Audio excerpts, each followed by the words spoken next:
Normalmente el rencor se genera cuando la persona se ha sentido ofendida, humillada, dañada o ridiculizada.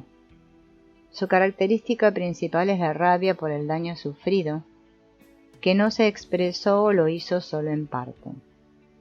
Las emociones quedaron estancadas, permaneciendo en silencio y repercutiendo en posteriores acciones y actitudes negativas.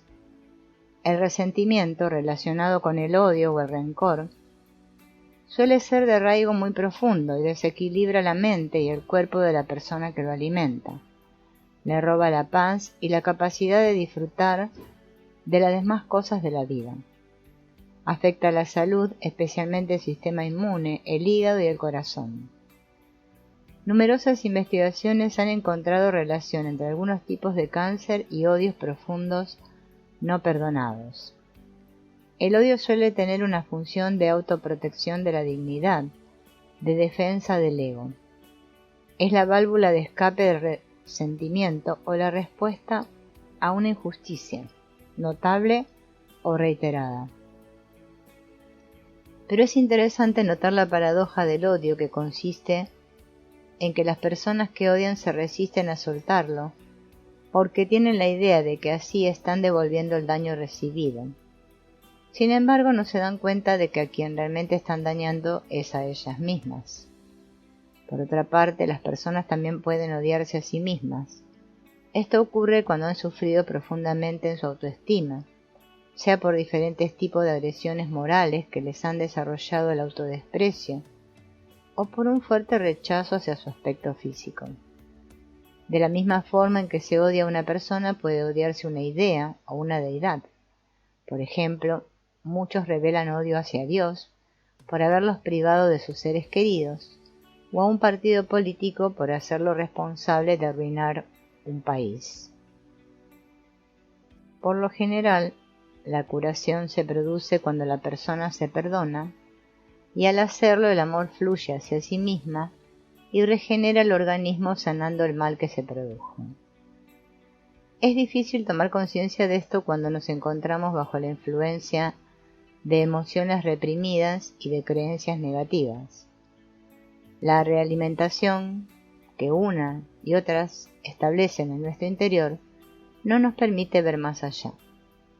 Existen infinidad de síntomas y dolencias físicas, pero detrás de todas ellas siempre encontraremos emociones y pensamientos que desequilibran la paz y la armonía de nuestro ser. Sanar la enfermedad auténticamente pasa primero por sanar la persona. Eso significa considerar a la enfermedad o al síntoma como una consecuencia física de un desajuste anímico.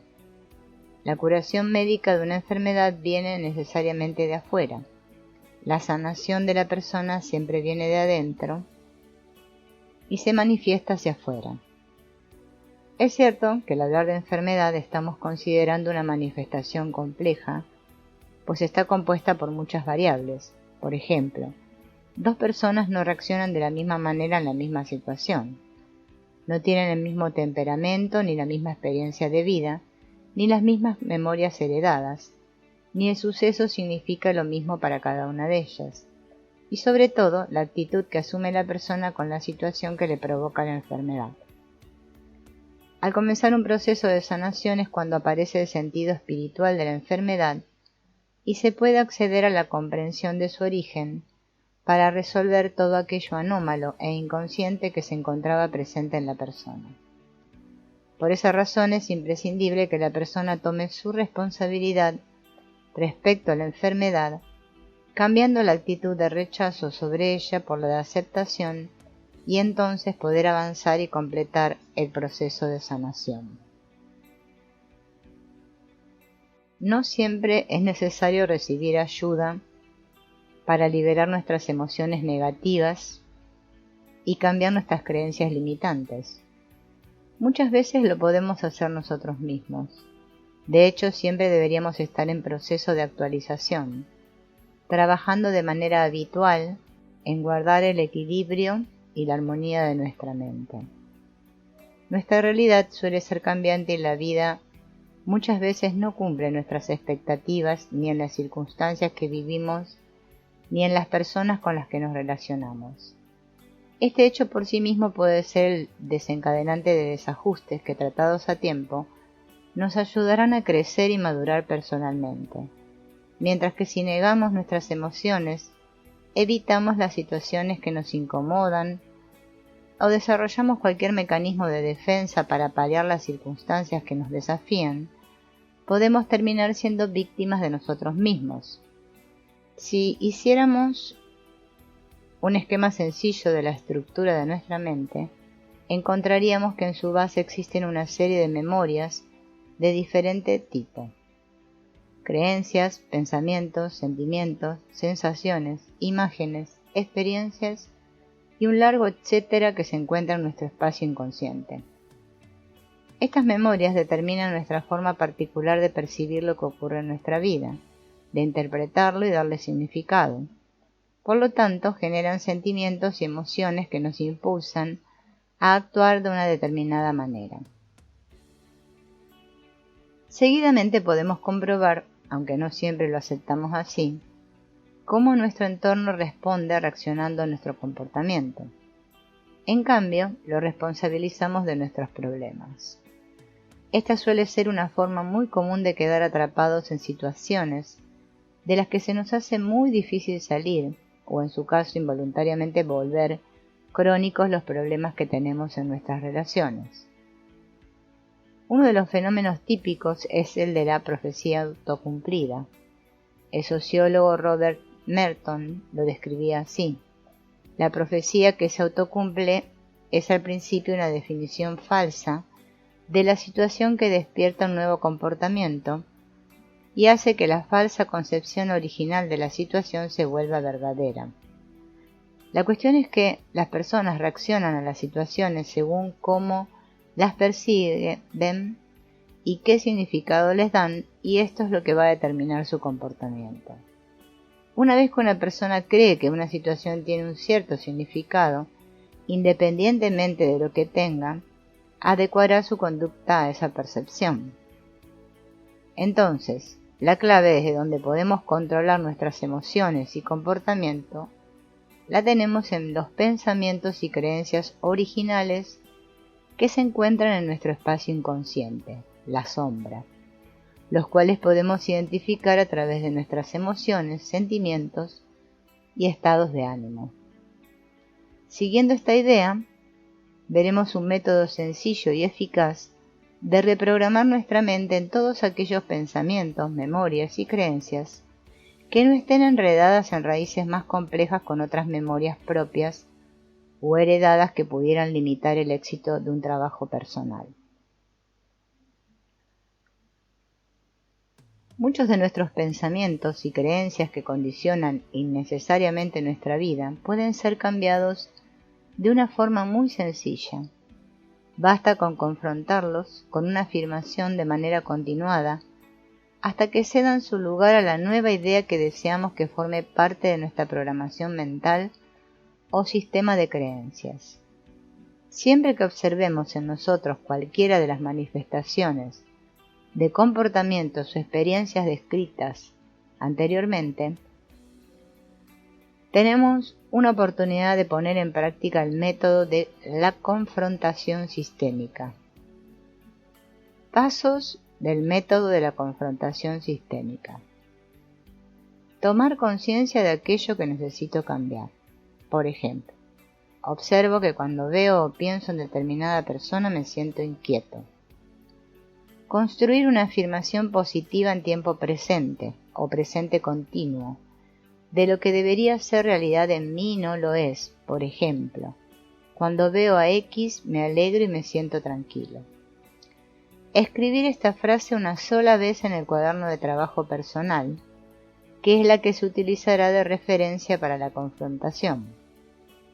A continuación, decir la afirmación en voz audible mientras se inspira profundamente y observar la reacción de la mente cuando se exhala.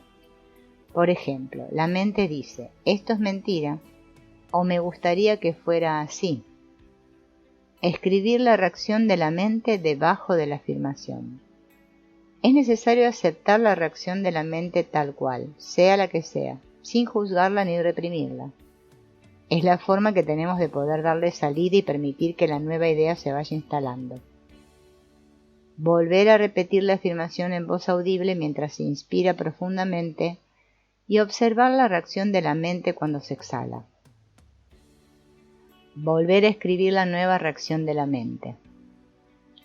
Así se continuará sucesivamente y se comprobará cómo las reacciones de la mente van cambiando en una evolución en la que se van alineando con la afirmación positiva.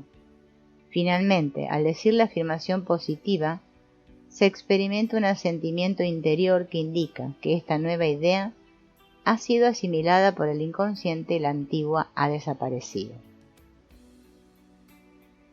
Sugerencias para el trabajo personal. Trabaja con una o más afirmaciones que tengan sentido para ti cada día. Es normal que tengas que repetir una afirmación de 10 a 20 veces.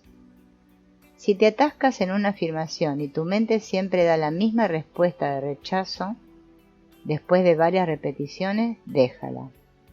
Trata de construir una nueva afirmación enfocada a conseguir el mismo fin y prueba con ella. Es posible que una nueva idea debas trabajarla en diferentes ocasiones hasta que sea totalmente asimilada. Las reacciones de tu mente que escribes en tu cuaderno te guiarán a construir nuevas afirmaciones que necesitas asimilar. Con la ayuda de este método podrás conocerte y comprender muchos de tus comportamientos y sentimientos, y además cambiarlos por otros más positivos para ti. El método del enfoque. Cuando sientas que una situación te ha afectado o tengas un recuerdo que te molesta, puedes usar el método del enfoque. Este método te lleva a centrar tu atención en el hecho ocurrido para trabajar en las emociones que se han generado en ti y eliminarlas. Siempre que nos ocurre un suceso desagradable, se instala en nuestra mente y acapara nuestra atención. Quedamos atrapados en él por horas o días sin poder quitárnoslo de la cabeza.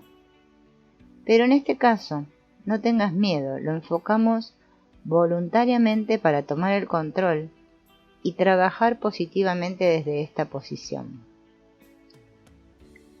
Los pasos que hay que seguir son los siguientes. Selecciona el hecho con el que quieres trabajar. Enfócalo mentalmente como si volvieras a revivirlo. Divide tu cuaderno de trabajo en 2 columnas y ve describiendo el suceso con frases cortas. En la columna de la derecha anota las emociones que sentiste cuando ocurrió el suceso o las que sientes al revivirlo. Junto con las emociones también anota tus juicios, interpretaciones y demás cuestiones subjetivas que forman parte de todo el conjunto de pensamientos y sentimientos que te hacen sentir mal. Como resultado debe quedar en la columna de la izquierda todo lo objetivo y en la columna de la derecha todo lo subjetivo. Una vez que hayas terminado con la descripción y las anotaciones, debes volver al principio, repasando secuencias por secuencia y experimentando de nuevo las emociones y valorando los juicios que has hecho. Pregúntate por la utilidad de las emociones. Si dejan de tener sentido, suéltalas. Respira profundamente y experimenta cómo salen de ti. Cuando hayas hecho varias repeticiones comprobarás que las emociones han perdido su intensidad y algunos de los juicios tampoco tienen sentido. Entonces es el momento de tratar de valorarlo desde otra perspectiva menos personalizada.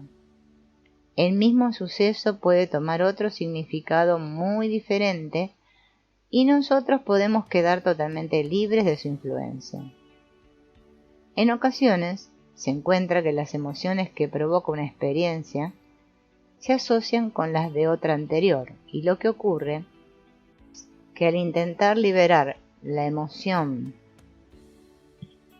actual comprobamos que se resiste a desaparecer. Muy posiblemente nuestra mente nos dé la experiencia asociada, si se lo preguntamos, y entonces deberíamos trabajar con ella para que puedan liberarse las dos. La práctica nos ayudará a tomar experiencia y sacarle el máximo provecho a estos instrumentos.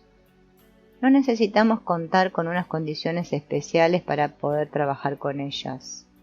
Su aplicación es muy sencilla y podemos beneficiarnos en cualquier momento del día. La clave de la paz interior es la aceptación de todo lo que viene a nuestra vida. Lo contrario de la aceptación es la resistencia.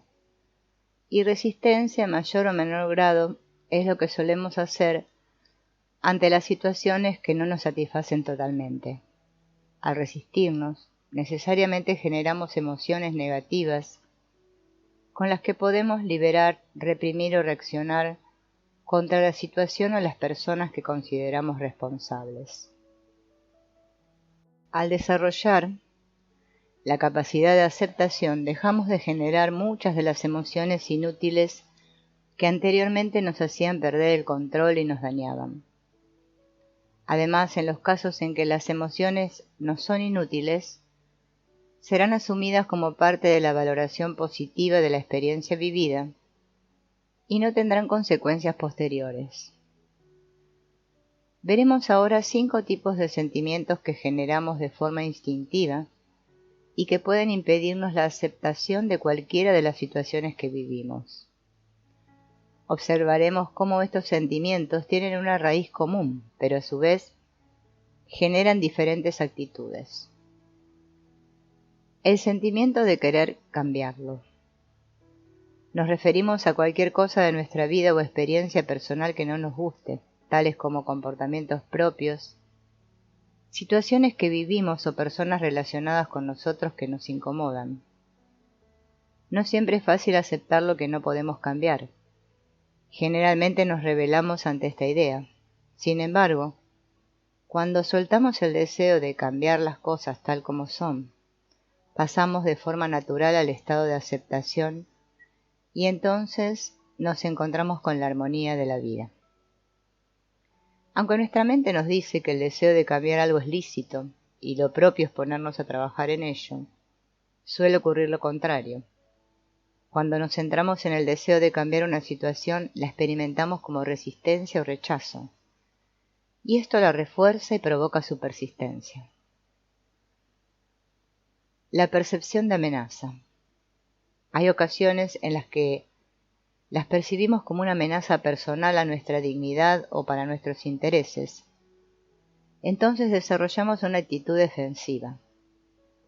Esto significa que no somos capaces de ver más allá de nuestra percepción y de la creencia de salir perjudicados.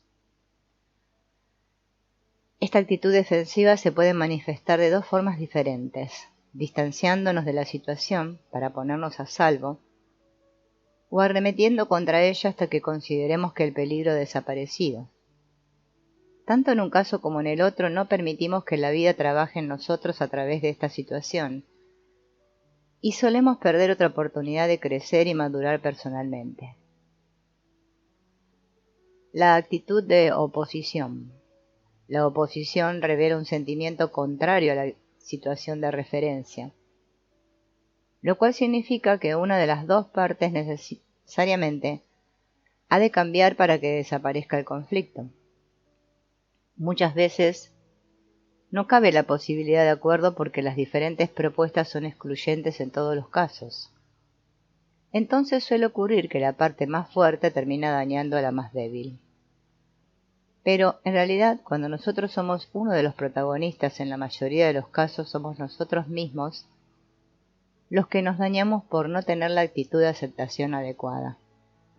¿Cuántas veces en nuestra vida no aceptamos una determinada situación y nos oponemos sufriendo y haciendo sufrir hasta que, pasado el tiempo, comprobamos que estábamos equivocados? La resistencia inconsciente. Hay muchos comportamientos que indican que estamos manteniendo una resistencia de forma inconsciente. Por ejemplo, cuando retrasamos la ejecución de una tarea, o evitamos enfrentar una situación con diferentes justificaciones que parecen lógicas. No deseamos hacerlo o tenemos temor a salir perjudicados si lo hacemos. Esta es la realidad que subyace detrás de lo aparente.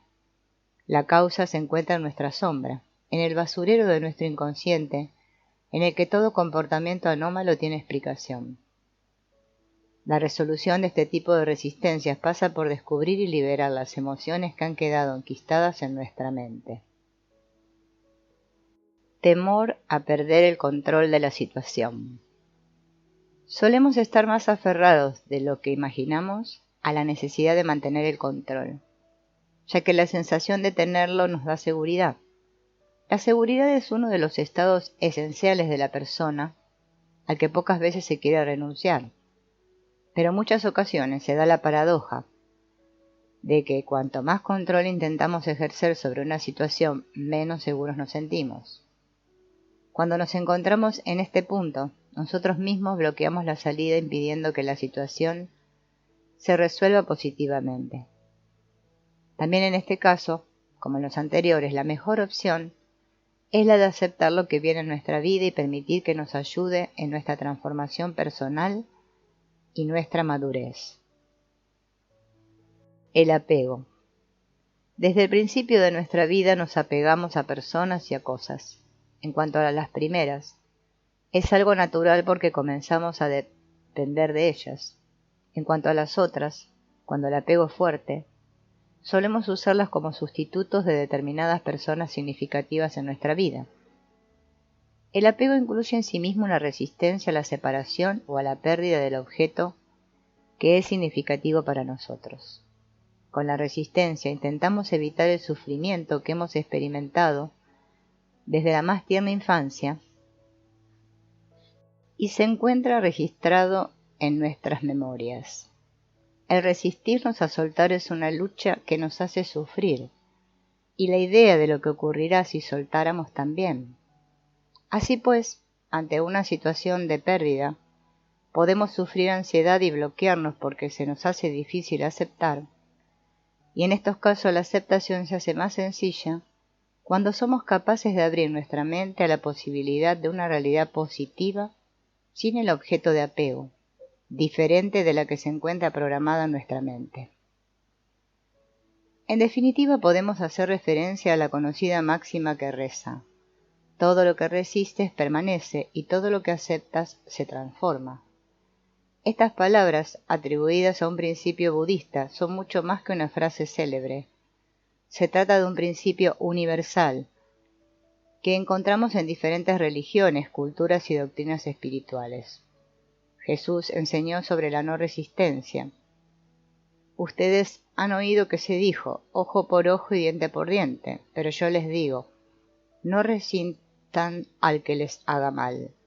Si alguien te pone pleito para quitarte la capa, déjale también la camisa. Sus apóstoles también lo enseñaron. Por ejemplo, Pablo lo expresa así: nunca devuelvan a nadie mal por mal. No dejen que el mal los venza, más bien venzan el mal haciendo el bien. En estas dos citas encontramos una directriz muy interesante para estar en armonía con este principio universal y sortear la tercera ley de Newton. Cada acción tiene una reacción igual y opuesta. Cada vez que voy en contra de algo o me resisto, estoy creando una fuerza de oposición. Y sin darme cuenta estoy alimentando aquello que no deseo.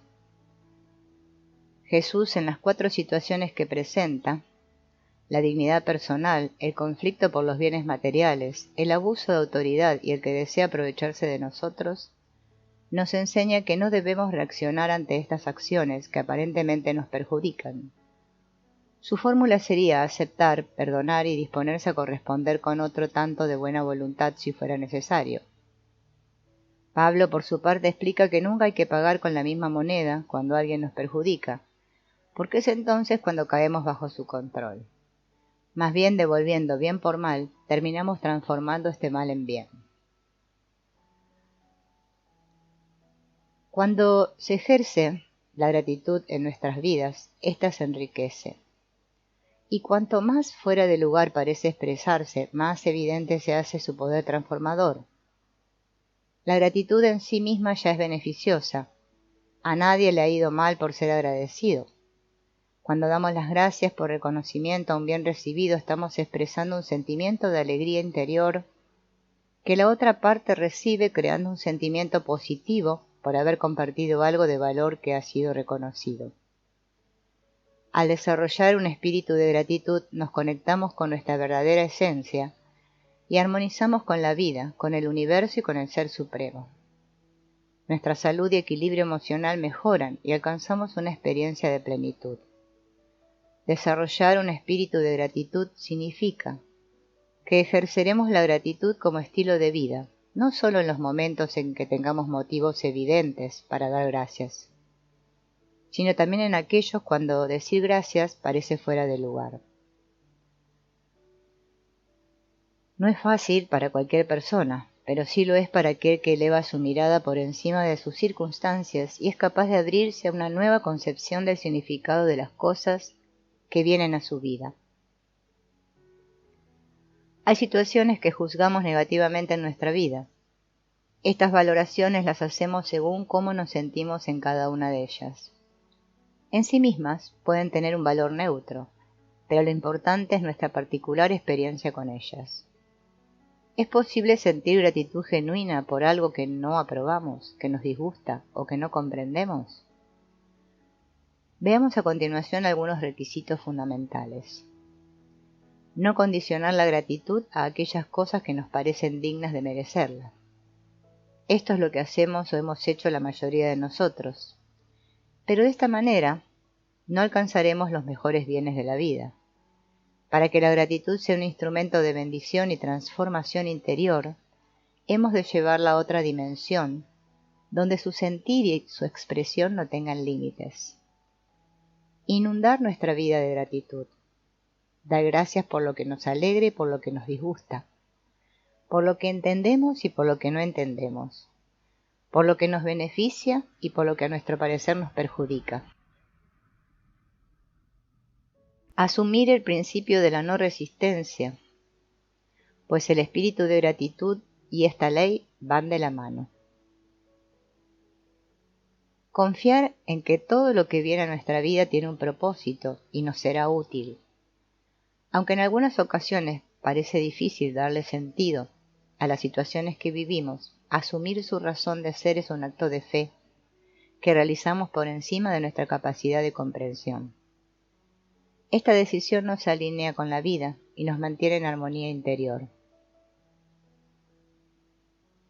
La mayoría de las veces, al pasar el tiempo, valoramos lo ocurrido de otra forma. Entonces, donde veíamos injusticia, vemos misericordia, y en lo absurdo, sabiduría. Desarrollar una actitud abierta y receptiva. Es una cuestión de tomar perspectiva ante lo que nos resulta más difícil de comprender. Pues siempre que nos centramos en un hecho determinado, podemos valorarlo como bueno o malo, pero suele ser un juicio sesgado del conjunto. Lo que puede no tener sentido por sí mismo seguramente lo tiene en el conjunto. Por esta razón no deberíamos rechazar ninguna parte o aspecto de nuestra vida. Si lo hiciéramos, nuestra vida perdería fuerza en el más amplio sentido de la palabra. Muchas veces lo que rechazamos es lo que nos hace más fuertes. Además, al rechazar lo que nos disgusta, conseguimos el efecto contrario. No lo eliminamos, sino que lo hacemos más presente. En cambio, si desarrollamos una actitud receptiva por medio de la aceptación, entramos en un diálogo con la vida que siempre será constructivo para nosotros. Auxiliarse de la técnica actuar como sí. Esta técnica se basa en el principio que William James popularizó sobre el comportamiento humano. Siendo profesor en la Universidad de Harvard, le preguntaron en cierta ocasión por el descubrimiento más importante en el campo del desarrollo humano en los últimos años y respondió lo siguiente. Hasta ahora se pensaba que para actuar había que sentir. Hoy se sabe que el sentimiento aparece cuando empezamos a actuar. Este es para mí el descubrimiento más grande del siglo en el campo del desarrollo humano. James resume el descubrimiento con el siguiente adagio. El pájaro no canta porque sea feliz, es feliz porque canta. Este recurso puede ser útil en muchas ocasiones en que en ciertos aspectos internos se resisten a motivarnos para hacer lo que nos convendría. Cuando comenzamos a dar gracias por algo sin el sentimiento que le sería propio, primero hay un rechazo interior, pero al insistir nuestra mente profunda, va pasando a nuestro espacio consciente todo aquello que se opone, y de esta manera se va liberando la resistencia que experimentamos. A su vez, la respuesta externa que se recibe al actuar así estimula y refuerza este comportamiento que terminará siendo de auténtica gratitud.